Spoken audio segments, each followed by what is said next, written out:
I know you wrote an article about this too. What do you think the Browns' identity will be with Deshaun Watson?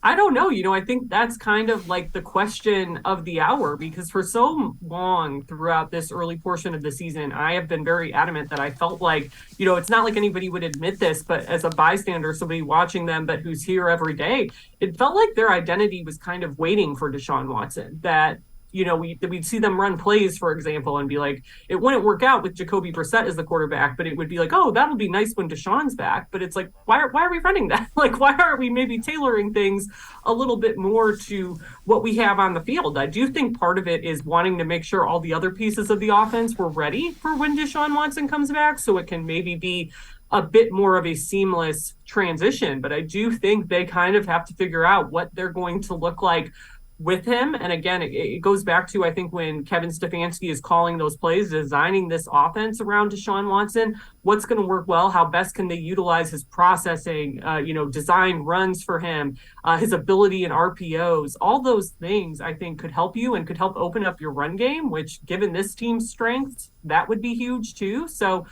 I definitely think there's not an easy answer in terms of what their identity will be, but it's really, I think, a high priority that they need to figure out who they are with him and what they still need. Yeah, and the next 6 games are, I agree with you, they're important for Kevin Stefanski from the standpoint of you have an elite quarterback now. How does an elite quarterback work in your offense? Because he hasn't had a guy like Deshaun Watson before.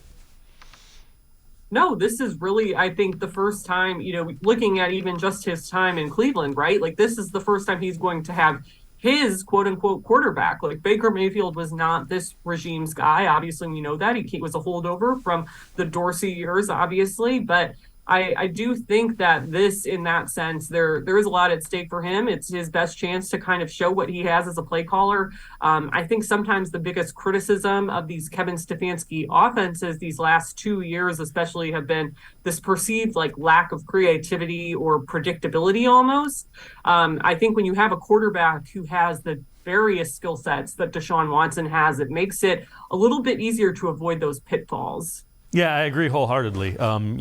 He has the ability to make an average play call look pretty darn good.